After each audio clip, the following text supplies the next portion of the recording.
Hi all, I Plus Training സൊല്യൂഷൻസിൻ്റെ പുതിയൊരു ക്ലാസ്സിലേക്ക് സ്വാഗതം.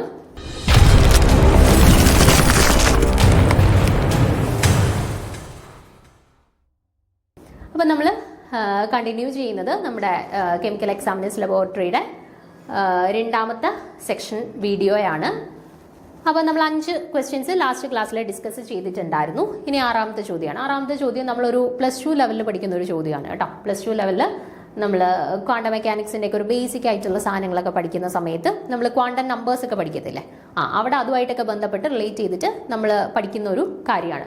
ഇതും മിക്ക പരീക്ഷകൾക്കും നമ്മുടെ ഒരു ഡിഗ്രി ലെവൽ എക്സാംസിനൊക്കെ സാധാരണ ചോദിക്കുന്ന ഒരു ചോദ്യമാണിത്. നോക്കിക്കേ, for orbitals with L not equal to 0, the number of nodes in any radial function is given by. അപ്പം total number of radial notes ആണ് ഇൻഡയറക്ട്ലി അവർ ചോദിച്ചിട്ടുള്ളത്. Okay, notes in any radial functions എന്നാണ് പറഞ്ഞിട്ടുള്ളത് അല്ലേ. അപ്പോൾ total number of radial notes ആണ് അവർ ചോദിച്ചിട്ടുള്ളത്. അപ്പോൾ നോക്കിക്കേ, ഡയറക്റ്റ് ചോദ്യമാണ്. റേഡിയൽ നോട്ട്സ് കണ്ടുപിടിക്കാനായിട്ടുള്ള ഇക്വേഷൻ അറിയാമെന്നുണ്ടെങ്കിൽ നമുക്ക് സിമ്പിളായിട്ട് ആൻസർ ചെയ്യാം. ഓക്കെ, 2 സെക്കൻഡ് വേണ്ട, നമുക്ക് അതിന് മുന്നേ ആൻസർ ചെയ്യാൻ പറ്റും. അപ്പോൾ നോക്കിക്കേ, total number of radial nodes കണ്ടുപിടിക്കാനായിട്ടുള്ള ഇക്വേഷൻ ആണ് n - l - 1. അവിടെ n എന്ന് പറയുന്നത് എന്താണ്? n എന്ന് പറയുന്നത് പ്രിൻസിപ്പൽ ക്വാണ്ടം നമ്പർ ആണ്. l എന്ന് പറയുന്നത് എന്താണ്? അസിമുത്തൽ ക്വാണ്ടം നമ്പർ ആണ്. ഓക്കെ, n എന്ന് പറയുന്നത് പ്രിൻസിപ്പൽ ക്വാണ്ടം നമ്പർ ആണ്, l എന്ന് പറയുന്നത് അസിമുത്തൽ ക്വാണ്ടം നമ്പർ ആണ്. അപ്പോൾ r = n - l - 1 എന്ന് പറയുന്ന ഇക്വേഷൻ യൂസ് ചെയ്തിട്ടാണ് നമ്മൾ എന്ത് കണ്ടുപിടിക്കുക? നമ്മൾ റേഡിയൽ നോട്ട്സിനെ കണ്ടുപിടിക്കുക. ഇനി ചിലപ്പോൾ ആംഗുലാർ നോട്ട്സ് കണ്ടുപിടിക്കാനായിട്ട് ചിലപ്പോൾ ചോദിക്കും. ആംഗുലാർ നോട്ട്സ് ആണ് കണ്ടുപിടിക്കാൻ ചോദിക്കുന്നുണ്ടെങ്കിൽ L ആണ് കേട്ടോ. L വാല്യൂ തന്നെയാണ് ആംഗുലാർ നോട്ട്സ് എന്ന് പറയുന്നത്. ഓക്കെ, ആംഗുലാർ നോട്ട്സ് എന്ന് പറയുന്നത് L വാല്യൂ ആണ്. ഇനിയിപ്പോൾ ടോട്ടൽ നമ്പർ ഓഫ് നോട്ട്സ് കണ്ടുപിടിക്കാനായിട്ട് ചിലപ്പോൾ ചോദ്യം വരും. ടോട്ടൽ നമ്പർ ഓഫ് നോട്ട്സ് എന്ന് പറയുന്നത് എന്താണ്?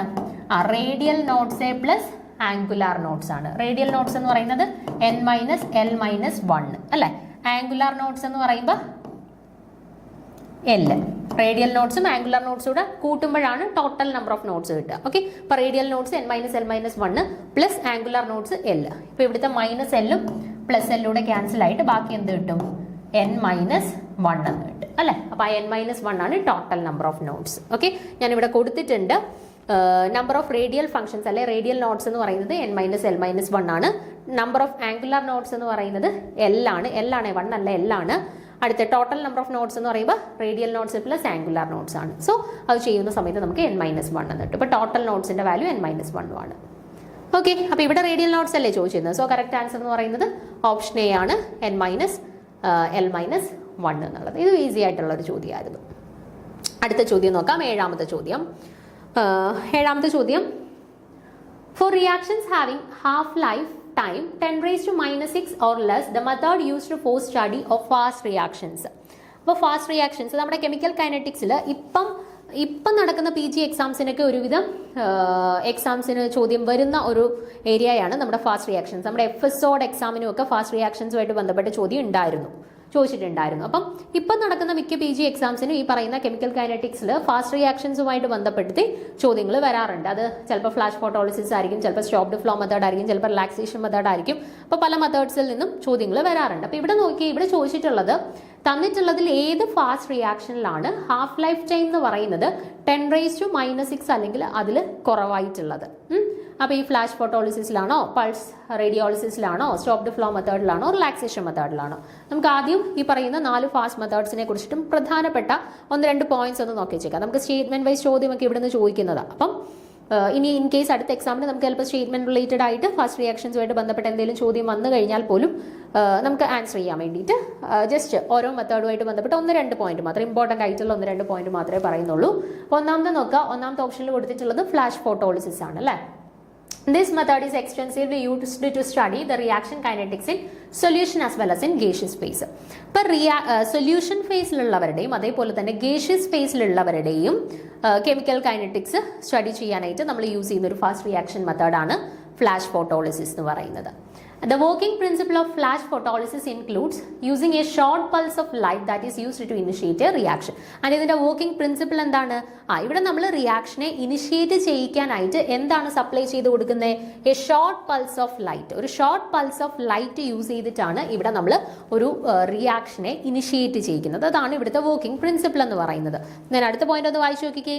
For reactions having half-life time 10⁻⁻⁶ or less, the method used for study fast reaction is flash photolysis. അപ്പോൾ ഒരു റിയാക്ഷൻ നടക്കുന്ന സമയത്ത് അവരുടെ ഹാഫ് ലൈഫ് ടൈം 10⁻⁻⁶ അല്ലെങ്കിൽ അതിൽ കുറവാണെന്നുണ്ടെങ്കിൽ അങ്ങനെയുള്ള സാഹചര്യങ്ങളിൽ നമ്മൾ യൂസ് ചെയ്യുന്ന ഫാസ്റ്റ് റിയാക്ഷൻ മെത്തേഡ് എന്ന് പറയുന്നത് ഫ്ലാഷ് ഫോട്ടോളിസിസ് ആയിരിക്കും. ഓക്കെ, അതല്ലായിരുന്നു നമ്മുടെ ചോദ്യത്തിൽ ചോദിച്ചിരുന്ന പോയിന്റും. സോ കറക്റ്റ് ആൻസർ ആയിട്ട് വരുന്ന ഏതാണ്? ഫ്ലാഷ് ഫോട്ടോളിസിസ് ആണ് കേട്ടോ. ബാക്കി ഓപ്ഷൻസ് കൂടെ നമുക്കൊന്ന് ചെക്ക് ചെയ്യാം. പൾസ് റേഡിയോളിസിസ് രണ്ടാമത്തെ ഫാസ്റ്റ് റിയാക്ഷൻ മെത്തേഡാണ്. പൾസ് റേഡിയോളിസിസ് എന്താണ്? Pulse method is also utilised for studying the fast reactions. Short pulse of electromagnetic radiation using light, UV radiations, X-rays or charged particles. Usually electrons start the reaction by creating very high concentration of excited state molecules from a generator. Charged particles like electrons are used. The method is known as pulse radiolysis. അപ്പോൾ നോക്കിക്കേ, ഇവിടെ pulse method എന്ന് പറയുമ്പോൾ generally pulse മെത്തേഡുകളിലെല്ലാം നമ്മൾ ഒരു short pulse of electromagnetic radiations ആയിരിക്കും use ചെയ്യുന്നത്. അതിപ്പോൾ UV റേഡിയേഷൻസ്, എക്സ്റേസ് എന്തോ ആയിക്കോട്ടെ, short pulse of electromagnetic radiations ആയിരിക്കും റിയാക്ഷൻസിനെ ഇനിഷ്യേറ്റ് ചെയ്യാനായിട്ട് യൂസ് ചെയ്യുന്നത്. അപ്പോൾ ഇൻ കേസ് നമ്മൾ അവിടെ യൂസ് ചെയ്യുന്നത് ഒരു ജനറേറ്ററിൽ നിന്നുള്ള ചാർജ്ഡ് ആയിട്ടുള്ള ഇലക്ട്രോൺസ് ആണ് എന്ന് കരുതുക. അങ്ങനെയാണെന്നുണ്ടെങ്കിൽ നമ്മൾ ഈ പൾസ് മെത്തേഡിനെ വിളിക്കുന്ന പേരാണ് പൾസ് റേഡിയോളിസിസ്. ഒരു ജനറേറ്ററിൽ നിന്ന് വരുന്ന ചാർജ്ഡ് ആയിട്ടുള്ള ഇലക്ട്രോൺസിനെയൊക്കെയാണ് അല്ലെങ്കിൽ ചാർജ്ഡ് പാർട്ടിക്കിൾസിനെ എന്തെങ്കിലും യൂസ് ചെയ്തിട്ടാണ് റിയാക്ഷൻസിനെ ഇനിഷ്യേറ്റ് ചെയ്യുന്നതെങ്കിൽ അത്തരത്തിലുള്ള പൾസ് മെത്തേഡിനെയാണ് പൾസ് റേഡിയോളിസിസ് എന്ന് വിളിക്കുന്നത്. ഓക്കെ, അടുത്തത് stopped flow method. Stopped flow method technique is the most common means of studying fast solid face reactions that complete within milli second. അപ്പോൾ ഒരു മില്ലി സെക്കൻഡ് ടൈമിനുള്ളിലൊക്കെ കംപ്ലീറ്റ് ആവുന്ന reactions, fast റിയാക്ഷൻസിനെയൊക്കെ study ചെയ്യാനായിട്ട് ഉപയോഗിക്കുന്ന മെത്തേഡാണ് stopped flow method എന്ന് പറയുന്നത്. Okay, അടുത്തത് chemical relaxation method. അവിടെ എന്താണ്? In the relaxation technique the system is perturbed, that is its equilibrium is disturbed by a rapid change in external parameters such as temperature, pressure or electrified intensity. The time required to attain the new equilibrium is known as the relaxation time and which is measured. ഇനി chemical relaxation method എന്ന് പറഞ്ഞാൽ എന്താണ്? ഒരു reaction നടക്കുന്ന സമയത്ത് external parameters, അതായത് ഇപ്പോൾ temperature, pressure പോലെയുള്ള എക്സ്റ്റേണൽ പാരാമീറ്റേഴ്സിൻ്റെ ഇൻഫ്ലുവൻസ് വരുമ്പോഴത്തേനും അവരുടെ ഇക്വിലിബ്രിയം ചേഞ്ച് ആവും. ഓക്കെ, തിരിച്ചവർ ആ ഇക്വിലിബ്രിയം റീറ്റെയിൻ ചെയ്യാനായിട്ട് അവർക്ക് എടുക്കുന്ന സമയം, വേണ്ടി വരുന്ന ടൈമിനെയാണ് റിലാക്സേഷൻ ടൈം എന്ന് പറയുന്നത്. ഓക്കെ, ആൻഡ് ആ റിലാക്സേഷൻ ടൈം അല്ലെങ്കിൽ ആ റിലാക്സേഷൻ ടൈമിനെ മെഷർ ചെയ്യുന്ന മെത്തേഡിനെയാണ് നമ്മൾ കെമിക്കൽ റിലാക്സേഷൻ മെത്തേഡ്സ് എന്ന് പറയുന്നത് കേട്ടോ. അപ്പോൾ പാരാമീറ്റേഴ്സിൽ ടെമ്പറേച്ചർ, പ്രഷർ പോലെയുള്ള പാരാമീറ്റേഴ്സിൽ എന്തെങ്കിലും വേരിയേഷൻസ് വരുന്ന സമയത്ത് അവരുടെ ഇക്വിലിബ്രിയം നഷ്ടപ്പെട്ട് പുതിയ ഇക്വിലിബ്രിയം അറ്റൈൻ ചെയ്യും. ഓക്കെ, അപ്പോൾ ആ പഴയ ഇക്വിലിബ്രിയത്തിൽ നിന്ന് പുതിയ ഇക്വിലിബ്രിയം അറ്റൈൻ ചെയ്യാനായിട്ട് എടുക്കുന്ന ആ ഒരു ടൈം, അതിനെയാണ് നമ്മൾ അല്ലെങ്കിൽ ആ ഒരു ടൈമിനെയാണ് നമ്മൾ റിലാക്സേഷൻ ടൈം എന്ന് പറയുന്നത്. അത് മെഷർ ചെയ്യാൻ യൂസ് ചെയ്യുന്ന മെത്തേഡാണ് കെമിക്കൽ റിലാക്സേഷൻ മെത്തേഡ് എന്ന് പറയുന്നത്. ഓക്കെ, അപ്പം ഇവിടെ ഏതാണ് കറക്റ്റ് ആയിട്ടുള്ള ആൻസർ? 10⁻⁻⁶ അല്ലെങ്കിൽ അതിൽ കുറവുള്ള ഹാഫ് ലൈഫ് ടൈംസ് മെഷർ ചെയ്യാനായിട്ട് ഉപയോഗിക്കുന്ന ഫാസ്റ്റ് റിയാക്ഷൻസ് ചോദിച്ചു കഴിഞ്ഞാൽ ഏതാണ് ആൻസർ ആയിട്ട് വരിക? ഓപ്ഷൻ എ, ഫ്ലാഷ് ഫോട്ടോളിസിസ് എന്നുള്ളതാണ് കറക്റ്റ് ആൻസർ ആയിട്ട് വരിക. ഓക്കെ, അടുത്ത ചോദ്യം, എട്ടാമത്തെ ചോദ്യത്തിലോട്ട് പോവാം. The mean free path of a gas molecule is inversely proportional to. ഇതും ഒരു മീൻ ഫ്രീ പാത്ത് കണ്ടുപിടിക്കാനായിട്ടുള്ള ഇക്വേഷൻ അറിയാം. അത് നമ്മൾ ഡിഗ്രിയിൽ പഠിക്കുന്ന ഇക്വേഷനാണ്. ആ ഇക്വേഷൻ അറിയാം എന്നുള്ളവരെ സംബന്ധിച്ചിടത്തോളം വളരെ ഈസി ആയിട്ട് ചെയ്യാൻ പറ്റുന്ന ഒരു ചോദ്യമായിരുന്നു ഇതും. അപ്പോൾ നിങ്ങൾക്ക് നോക്കിക്കഴിഞ്ഞതാണ്ട് ഈ ഒരു 8ഓളം ചോദ്യം നമ്മൾ ഡിസ്കസ് ചെയ്തതിൽ ഒരു 6ഓളം ചോദ്യങ്ങൾ അത്യാവശ്യം ഈസി ആയിട്ടുള്ള ചോദ്യങ്ങളാണ്. ഒരു 2ഓളം ചോദ്യങ്ങൾ മാത്രമേ ഈ ഫാസ്റ്റ് റിയാക്ഷൻസ് ഒക്കെയാണ് നമ്മൾ അധികം അങ്ങോട്ട് നോക്കി പോവാത്ത കുറച്ച് പോർഷൻസ്. ബാക്കി ചോദിച്ചിട്ടുള്ള എല്ലാ ഒരു ഡിഗ്രി ലെവലിൽ നമ്മൾ പഠിച്ചിട്ടുള്ള കാര്യങ്ങൾ വെച്ചിട്ട് പോലും നമുക്ക് ആൻസർ ചെയ്യാൻ പറ്റുന്ന ചോദ്യങ്ങളായിരുന്നു അല്ലേ. അപ്പോൾ അതുപോലെ ഒരു ചോദ്യമാണ് ഇതും. മീൻ ഫ്രീ പാത്ത് ഒക്കെ നമ്മൾ കൈനറ്റിക് തിയറി ഓഫ് ഗ്യാസസ് ഒക്കെ പഠിക്കത്തില്ലേ ഡിഗ്രിയിൽ, അപ്പോൾ അവിടെ പഠിക്കുന്ന ഇക്വേഷനാണ് ഈ മീൻ ഫ്രീ പാത്തിൻ്റെ ഇക്വേഷനൊക്കെ. അപ്പോൾ ഇവിടെ ചോദിച്ചിട്ടുള്ളത് മീൻ ഫ്രീ പാത്ത് എന്തിനെയാണ് ഇൻവേഴ്സ്ലി പ്രൊപ്പോർഷണൽ ആയിട്ടുള്ളത്, എന്തുമായിട്ടാണ് ഇൻവേഴ്സ് റിലേഷൻ കാണിക്കുന്നത്? ടെമ്പറേച്ചർ ആണോ, പ്രഷർ ആണോ, വെലോസിറ്റി ആണോ, ബോൾട്സ്മാൻ കോൺസ്റ്റന്റ് ആണോ? ഓക്കെ, അപ്പോൾ ഇക്വേഷൻ നമുക്ക് നോക്കാം. എന്താണ് ഇക്വേഷൻ? ആദ്യം മീൻ ഫ്രീ പാത്ത് എന്ന് പറഞ്ഞാൽ എന്താണ്? മീൻ free path is the average distance that A moving particle travels between successive collisions. അപ്പോൾ രണ്ട് സക്സസീവ് കൊളിഷൻസിന്റെ ഇടയിൽ ഒരു മോളിക്യൂൾ ട്രാവൽ ചെയ്യുന്ന ആവറേജ് ഡിസ്റ്റൻസ് അതിനെയാണ് നമ്മൾ മീൻ ഫ്രീ പാത്ത് എന്ന് പറയുന്നത്. ഓക്കെ, രണ്ട് സക്സസീവ് കൊളിഷൻസിന്റെ ഇടയിൽ ഒരു മോളിക്യൂൾ ട്രാവൽ ചെയ്യുന്ന ആവറേജ് ഡിസ്റ്റൻസ് അതിനെയാണ് നമ്മൾ മീൻ ഫ്രീ പാത്ത് എന്ന് പറയുന്നത്. ആൻഡ് മീൻ ഫ്രീ പാത്ത് കണ്ടുപിടിക്കാനായിട്ടുള്ള ഇക്വേഷൻ ആണ് RT/√2πd²NA P എന്ന് പറയുന്നത്. Okay, RT/√2πd²NA P. ഓക്കെ, അപ്പൊ നിങ്ങൾ നോക്കിക്കേ, ഇവിടെ ഡെൻസിറ്റി, നമ്പർ ഓഫ് മോളിക്യൂൾസ്, ഇതിനെ നമുക്ക് ദാണ്ട് ഇങ്ങനെ എഴുതാം, lambda is equal to 1/√2πd²N/V എന്നുള്ള രീതിയിൽ നമുക്ക് റീപ്ലേസ് ചെയ്ത് റീഅറേഞ്ച് ചെയ്തിട്ട് എഴുതാൻ പറ്റും. അപ്പോൾ ഇവിടെ നോക്കിക്കേ, density, number of molecules, radius of molecules, other physical factors like temperature, pressure, all influence the mean free path അല്ലേ. ടെമ്പറേച്ചറിന്റെ ടേം വരുന്നുണ്ട്, പ്രഷറിന്റെ ടേം വരുന്നുണ്ട്, റേഡിയസ് ഡയമീറ്റർ വരുന്നുണ്ട്, അതിന്റെ പകുതി എടുത്തു കഴിഞ്ഞാൽ റേഡിയസ്, അങ്ങനെ ഡിഫറെന്റ് ഫാക്ടേഴ്സ് ഇൻഫ്ലുവൻസ് ചെയ്യുന്നുണ്ട് അല്ലേ. ഇപ്പൊ ടെമ്പറേച്ചറുമായിട്ടായിരുന്നുണ്ടെങ്കിൽ ഡയറക്റ്റ് റിലേഷൻഷിപ്പ് ആണ്, റേഡിയസുമായിട്ടാണെന്നുണ്ടെങ്കിൽ ഇൻവേഴ്സ് റിലേഷൻഷിപ്പ് ആണ് അല്ലേ.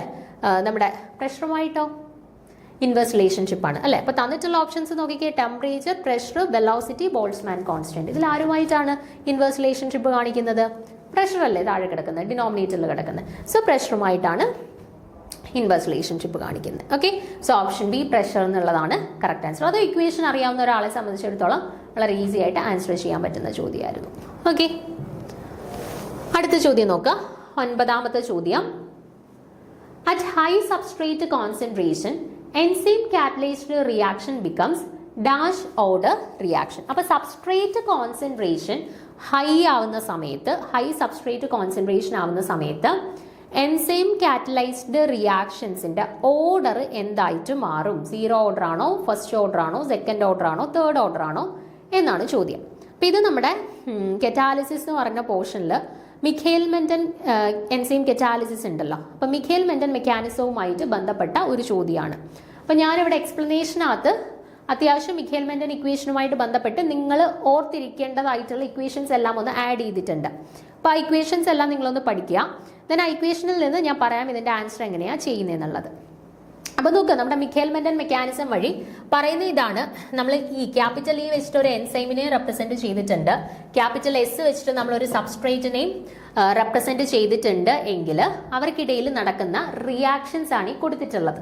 ആദ്യം ഈ എൻസൈമും സബ്സ്ട്രേറ്റും കൂടെ പരസ്പരം റിയാക്ട് ചെയ്തിട്ട് എന്ത് ഫോം ചെയ്യുന്നു? എൻസൈം സബ്സ്ട്രേറ്റ് കോംപ്ലക്സ് എന്ന് പറയുന്ന ഒരു ഇന്റർമീഡിയറ്റ് ഫോം ചെയ്യുന്നു. ഓക്കെ, ആൻഡ് ഇത് ഫാസ്റ്റ് ആയിട്ട് നടക്കുന്ന ഒരു റിയാക്ഷൻ ആണ്. ഇനി രണ്ടാമത്തെ സ്റ്റെപ്പിൽ ഈ ഫോം ചെയ്ത എൻസൈം സബ്സ്ട്രേറ്റ് കോംപ്ലക്സ് എന്ത് ചെയ്യുന്നു? ഡിസോസിയേറ്റ് ചെയ്യുന്നു. ഡിസോസിയേറ്റ് ചെയ്തിട്ട് പ്രൊഡക്റ്റ് ആയിട്ട് മാറുന്നു. പ്രൊഡക്റ്റ് ആയിട്ട് മാറുന്നതിനോടൊപ്പം ആ എൻസൈമിനെ ഇങ്ങനെ റിലീസ് ചെയ്യുകയും ചെയ്യുന്നു. അതാണ് രണ്ടാമത്തെ step. Enzyme substrate complex enzyme പ്രൊഡക്റ്റുമായിട്ട് കൺവേർട്ട് ചെയ്യുന്നു. ആൻഡ് ഇത് സ്ലോ ആയിട്ട് നടക്കുന്ന ഒരു സ്റ്റെപ്പാണ്. അതുകൊണ്ട് തന്നെ റേറ്റ് ഡിറ്റർമൈനിങ് സ്റ്റെപ്പ് എന്നറിയപ്പെടുന്നത് ഈ രണ്ടാമത്തെ സ്ലോവസ്റ്റ് സ്റ്റെപ്പിനെയാണ്. ഓക്കെ, ഇനി ഇവിടെ forward reaction enzyme plus substrate gives enzyme substrate complex, അതിന്റെ കറസ്പോണ്ടിങ് ആയിട്ടുള്ള റേറ്റ് കോൺസ്റ്റന്റ് K1ഉം, backward reaction ES gives E+S എന്ന് പറയുന്ന ബാക്ക്വേർഡ് റിയാക്ഷന്റെ കറസ്പോണ്ടിങ് ആയിട്ടുള്ള റേറ്റ് കോൺസ്റ്റന്റ് K-1 ആണെന്ന് കൺസിഡർ ചെയ്യുക. രണ്ടാമത്തെ അടുത്ത് എൻസൈം സബ്സ്ട്രേറ്റ് കോംപ്ലക്സിൽ നിന്നും പ്രൊഡക്റ്റ് ഫോം ചെയ്യുന്ന സ്റ്റെപ്പിന്റെ റേറ്റ് കോൺസ്റ്റന്റ് K2 ആണെന്നും കരുതുക. ടേംസ് എല്ലാം ഫെമിലിയർ ആണല്ലോ. രണ്ട് സ്റ്റെപ്പിലാണ് നടക്കുന്നത്. ആദ്യം എൻസൈം സബ്സ്ട്രേറ്റോട് ചേർന്ന് എൻസൈം സബ്സ്ട്രേറ്റ് കോംപ്ലക്സ് ഫോം ചെയ്യുന്നു. ഫാസ്റ്റർ ആയിട്ടാണ് റിയാക്ഷൻ നടക്കുന്നത്. ദെൻ ഈ എൻസൈം സബ്സ്ട്രേറ്റ് കോംപ്ലക്സ് ഡിസോസിയേറ്റ് ചെയ്ത് എൻസൈമും പ്രൊഡക്റ്റുമായിട്ട് മാറുന്നു. ആൻഡ് ഇതെന്ന് പറയുന്നത് സ്ലോ സ്റ്റെപ്പാണ്. അതുകൊണ്ട് തന്നെ അത് റേറ്റ് ഡിറ്റർമൈനിങ് സ്റ്റെപ്പായിട്ട് കൺസിഡർ ചെയ്യും. ഓക്കെ, ഇനി ഇവിടെ നമ്മൾ റേറ്റ് ആൻഡ് ഇക്വേഷൻ ഡെറിവേഷൻ ഒന്നും ഞാൻ പറയുന്നില്ല, അതൊക്കെ നമുക്ക് ക്ലാസ് എടുക്കുന്ന സമയത്ത് ഡീറ്റെയിൽ ആയിട്ട് പറയുന്നുണ്ട്. അപ്പോൾ ഇവിടെ റേറ്റ് ആൻഡ് ഇക്വേഷൻ നിങ്ങളൊന്ന് നോക്കി വെച്ചേക്കുക. റേറ്റ് ആൻഡ് ഇക്വേഷൻ ഇതാണ്. Rate is equal to K2 into concentration of E0 into concentration of SA by Km plus concentration of S. K2 എന്ന് പറയുന്നത് എന്തായിരുന്നു? രണ്ടാമത്തെ step enzyme substrate complex enzyme plus product ആവുന്ന ആ ഒരു റിയാക്ഷന്റെ കറസ്പോണ്ടിങ് ആയിട്ടുള്ള റേറ്റ് കോൺസ്റ്റന്റ് ആണ് K2. E0 എന്ന് പറയുന്നത് initial enzyme concentration, concentration of S എന്ന് പറയുന്നത് സബ്സ്ട്രേറ്റ് കോൺസെൻട്രേഷൻ. ആൻഡ് Km എന്ന് പറയുന്ന ടേം നിങ്ങൾ ഞാൻ ഇതുവരെ പറഞ്ഞിട്ടില്ല, മിഖേൽ മെന്റൻ കോൺസ്റ്റന്റ് എന്ന് പറയും. Okay, Michaelis Menten constant. And Kmന്റെ വാല്യൂ ആണ് ഇത് കൊടുത്തിട്ടുള്ളത്. ഈ വാല്യൂ ഓർത്ത് വെച്ചേക്കാം. Km എന്ന് പറയുന്നത് മിഖേൽ മെന്റൻ കോൺസ്റ്റന്റ്. അത് കണ്ടുപിടിക്കാനായിട്ടുള്ള ഇക്വേഷൻ ആണ് K-1 plus K2 divided by K1. ഇതെന്ന് പറയുന്നത് ബാക്ക്വേർഡ് റിയാക്ഷന്റെ കറസ്പോണ്ടിങ് ആയിട്ടുള്ള റേറ്റ് കോൺസ്റ്റന്റ്. ഇത് രണ്ടാമത്തെ സ്ലോവസ്റ്റ് സ്റ്റെപ്പിന്റെ കറസ്പോണ്ടിങ് ആയിട്ടുള്ള റേറ്റ് കോൺസ്റ്റന്റ്. ഇത് ഫസ്റ്റ് ഫോർവേഡ് റിയാക്ഷൻ്റെ കറസ്പോണ്ടിങ് ആയിട്ടുള്ള റേറ്റ് കോൺസ്റ്റന്റ്. ഓക്കെ, അപ്പോൾ Km കണ്ടുപിടിക്കാനുള്ള equation Km is equal to K-1 plus K2 divided by K1. ഈ ഇക്വേഷൻ വെച്ചിട്ടാണ് നമ്മൾ മിഖേൽ മെന്റൻ കോൺസ്റ്റന്റിനെ കണ്ടുപിടിക്കുക. When all the enzymes has reacted with the substrate at higher concentration, the rate of the reaction will be maximum. ഇനി ഈ എല്ലാ എൻസൈംസും സബ്സ്ട്രേറ്റുമായിട്ട് react ചെയ്യുകയാണെന്നുണ്ടെങ്കിൽ, എപ്പോഴും ഇല്ല, ഹയർ കോൺസെൻട്രേഷൻസ് ഒക്കെ കൊടുക്കുന്ന സമയത്താണ് എൻസൈംസ് കംപ്ലീറ്റ്ലി സബ്സ്ട്രേറ്റുമായിട്ട് റിയാക്ട് ചെയ്യുന്നത്. അങ്ങനെ റിയാക്ഷൻസ് നടക്കുന്ന സമയത്ത് റിയാക്ഷൻ്റെ റേറ്റ് എങ്ങനെയായിരിക്കും? നമ്മൾ കൊടുത്ത എൻസൈംസ് മൊത്തം സബ്സ്ട്രേറ്റുമായിട്ട് റിയാക്ട് ചെയ്യുന്നില്ലേ? അപ്പം അങ്ങനെ വരുന്ന സാഹചര്യങ്ങളിൽ അവിടുത്തെ റേറ്റ് എങ്ങനെയായിരിക്കും? മാക്സിമം റേറ്റ് ആയിരിക്കും അല്ലേ? അപ്പോൾ മാക്സിമം റേറ്റ് ആയതുകൊണ്ട് തന്നെ നമുക്ക് ആ മാക്സിമം റേറ്റിനെ Rmax അല്ലെന്നുണ്ടെങ്കിൽ Vmax എന്ന് റെപ്രസെന്റ് ചെയ്ത് കഴിഞ്ഞാൽ അതിന്റെ വാല്യൂ K2 × E0. ഇത് നമ്മൾ ഡിറൈവ് ചെയ്തെടുക്കുന്നതാണ്. ഓക്കെ, മാക്സിമം റേറ്റ് എന്ന് പറയുന്നത് Vmax is equal to K2 × E0 ആണ്. ഓക്കെ, ഈ മാക്സിമം റേറ്റ് എന്ന് പറയുന്നത് എന്താണ്? നമ്മൾ ഹയർ കോൺസെൻട്രേഷൻ കൊടുക്കുന്ന സമയത്ത് മാക്സിമം റിയാക്ടൻസും സബ്സ്ട്രേറ്റും ഈ പറയുന്ന എൻസൈമും കൂടെ റിയാക്ട് ചെയ്യുന്നു. അങ്ങനെ ആ ഒരു കണ്ടീഷനെയാണ് നമ്മൾ Vmax അല്ലെങ്കിൽ മാക്സിമം റേറ്റ് എന്ന് പറയുന്നത് കേട്ടോ. അത് K2 × E0 ആണ്. അപ്പോൾ ഇവിടെ നോക്കിക്കേ, ഈ K2 × E0 എന്ന് പറയുന്ന ടേമിന് പകരം എനിക്ക് എന്ത് കൊടുക്കാം? അപ്പം Vmax എന്ന് കൊടുത്തൂടെ? അപ്പോൾ നമ്മുടെ റേറ്റിന്റെ ഇക്വേഷൻ എന്താവും? K2 × E0 വരെ അത് Vmaxന് തുല്യമാണെന്ന് പറഞ്ഞു. So Vmax × concentration of SA by Km plus S എന്ന് കിട്ടി. ഓക്കെ, അപ്പൊ റേറ്റിന്റെ ഇക്വേഷനെ നമ്മൾ മോഡിഫൈ ചെയ്ത് നമുക്ക് എങ്ങനെ കിട്ടി? Rate is equal to Vmax × concentration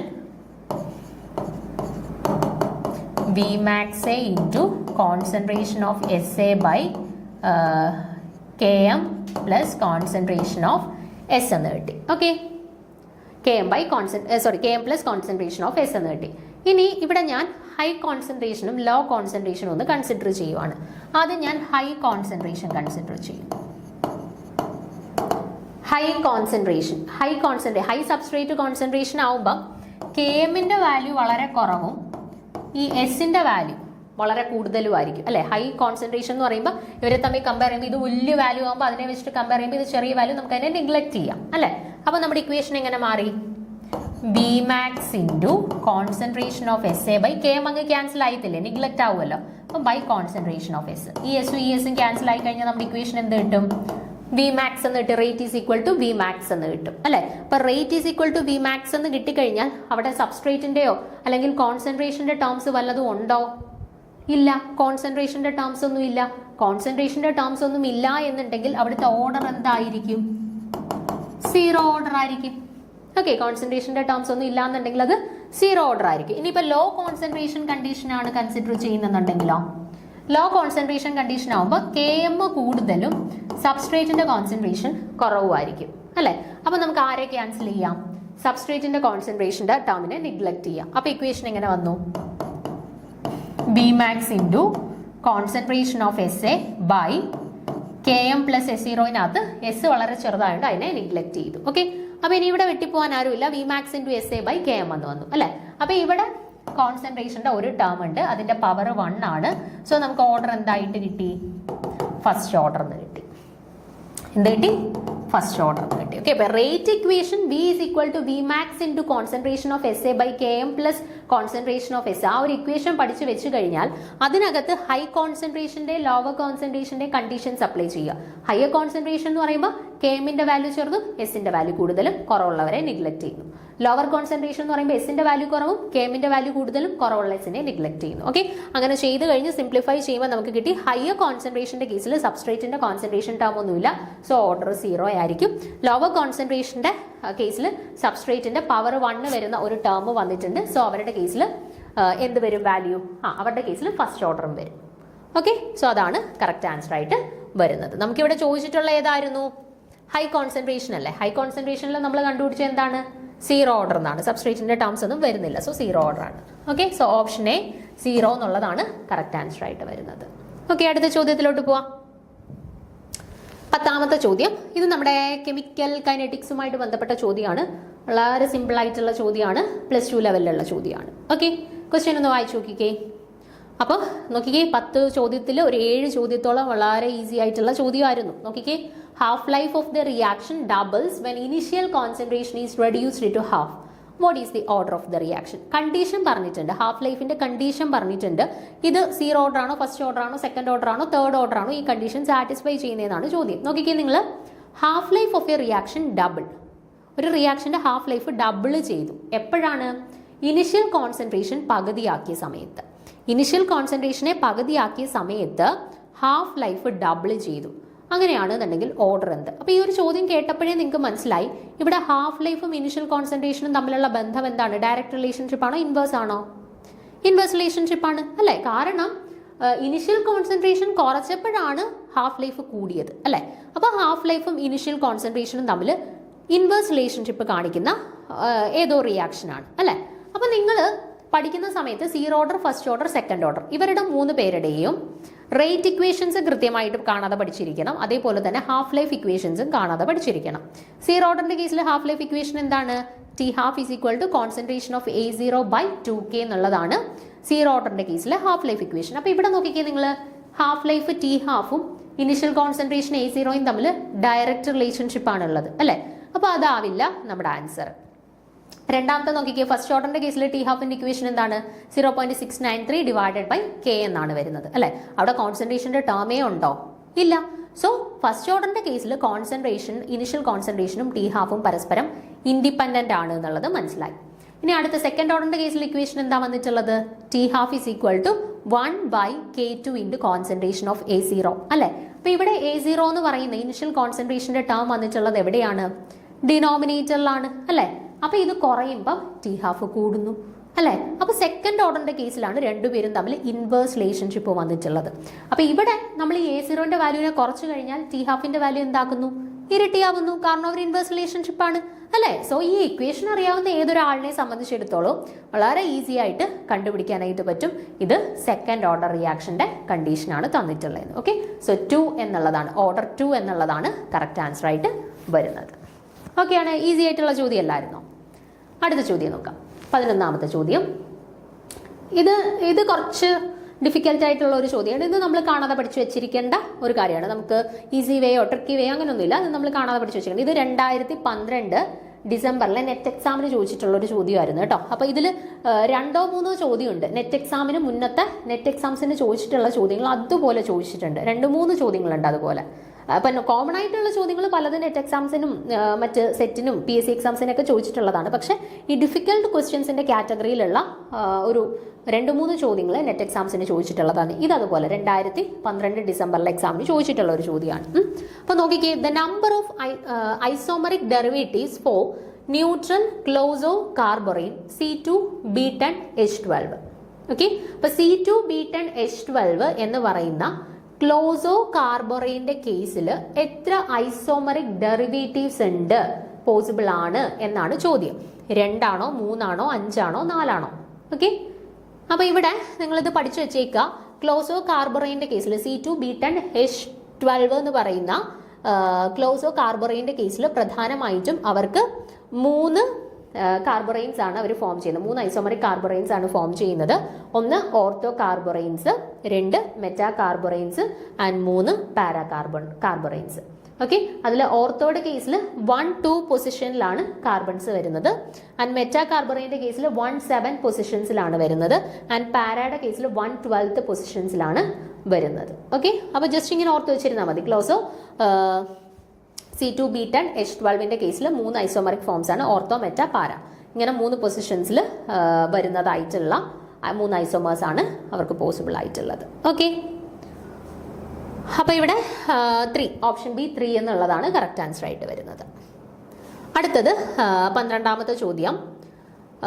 molar conductivities at infinite dilution of NaCl, NaI and RBI are 12.7, 10.8 and 9.1 respectively. The molar conductivity at infinite dilution of RBCl. ഇത് നമ്മുടെ കോൾറോഷസ് ലോയുടെ ആപ്ലിക്കേഷനുമായിട്ട് ബന്ധപ്പെട്ട ചോദ്യമാണ്. നമ്മൾ +2 ഇലക്ട്രോ കെമിസ്ട്രിയിൽ പഠിക്കുന്ന ഒരു ടോപ്പിക്കാണ്. ഓക്കെ, +2 ലെവലിലുള്ള കെമിസ്ട്രി കാര്യങ്ങൾ അറിയാവുന്ന ഒരാളെ സംബന്ധിച്ചിടത്തോളം വളരെ ഈസി ആയിട്ട് ചെയ്യാൻ പറ്റും. നമ്മുടെ കോൾറോഷസ് ലോയുടെ ആപ്ലിക്കേഷനുമായിട്ട് ബന്ധപ്പെട്ട ഒരു ചോദ്യമാണ്. ഓക്കെ, അപ്പോൾ നോക്കിക്കേ, ഇവിടെ RBCLന്റെ molar conductivity at infinite dilution ആണ് നമ്മളോട് കണ്ടുപിടിക്കാനായിട്ട് പറഞ്ഞിട്ടുള്ളത്. ഓക്കെ, നമുക്കിവിടെ തന്നിട്ടുള്ളതാവട്ടെ NaCl, NaI, RBI ഈ 3 പേരുടെ മോളാർ കണ്ടക്ടിവിറ്റീസ് അറ്റ് ഇൻഫിനിറ്റ് ഡൈല്യൂഷന്റെ വാല്യൂസ് നമുക്കിവിടെ തന്നിട്ടും ഉണ്ട്. അപ്പൊ നോക്കിക്കേ നിങ്ങൾ, molar conductivity at infinite dilution of RbCl എന്ന് പറയുന്നത് എന്താണ്? Molar conductivity at infinite dilution of cations A plus molar conductivity at infinite dilution of anions അല്ലെ. ഈ കാറ്റയോൺസിന്റെയും ആനിയോൺസിന്റെയും മോളാർ കണ്ടക്ടിവിറ്റീസിന്റെ സമ്മാണ് RbClന്റെ molar conductivity at infinite dilution എന്ന് പറയുന്നത് അല്ലെ. അപ്പൊ Rb പ്ലസിന്റെയും Cl- മോളാർ കണ്ടക്ടിവിറ്റിയുടെ വാല്യൂസ് അറിയാമെങ്കിൽ മാത്രമല്ലേ നമുക്ക് RbClന്റെ കണ്ടുപിടിക്കാൻ പറ്റൂ. പക്ഷെ അതാണോ ചോദ്യത്തിൽ തന്നിട്ടുള്ളത്? അല്ല, ചോദ്യത്തിൽ ആകെ NaClന്റെ തന്നിട്ടുണ്ട്, NaIയുടെ തന്നിട്ടുണ്ട്, RBIയുടെ തന്നിട്ടുണ്ട് അല്ലെ. അതെങ്ങാനും കൊണ്ട് നമുക്ക് ഇത് കണ്ടുപിടിക്കാൻ പറ്റുമോ? നമുക്കൊന്ന് നോക്കാം. നോക്കിക്കേ, ആദ്യം തന്നിട്ടുള്ളത് λ0 ഓഫ് NaCl അല്ലെ. λ0 ഓഫ് NaCl എന്ന് പറയുമ്പോൾ λ0 Na+A പ്ലസ് λ0 Cl മൈനസ്. അതിന്റെ വാല്യൂ എത്രയാണ് തന്നേക്കുന്നത്? 12.7. അടുത്ത λ0 ഓഫ് NaI, അതിനെ നമുക്ക് എങ്ങനെ എഴുതാം? λ0 of Na plus plus λ0 of I minus. അത് എത്രയാണെന്ന് തന്നിട്ടുണ്ട്? 10.8 ആണെന്ന് തന്നിട്ടുണ്ട്. അടുത്തത് RBI, λ0 ഓഫ് RBI, അതിനെ നമുക്ക് λ0 of RB plus plus λ0 of I minus എന്ന് എഴുതാം. അത് 9.1 ആണ് വാല്യൂ വരുന്നത്. ഓക്കെ, ഇനി ഞാൻ ഈ ഇതിനെ ഇക്വേഷൻ നമ്പർ 1, ഇതിനെ ഇക്വേഷൻ നമ്പർ 2, ഇതിനെ ഇക്വേഷൻ നമ്പർ 3 എന്ന് റെപ്രസെന്റ് ചെയ്യുകയാണ്. ഓക്കെ, ഇനി ഞാൻ ഇക്വേഷൻ 1ൽ നിന്നും ഇക്വേഷൻ 2നെ അങ്ങ് കുറയ്ക്കാൻ പോവാണ്. ഓക്കെ, 1 മൈനസ് 2 ചെയ്യാനായിട്ട് പോവാണ്. അപ്പൊ എന്ത് കിട്ടും?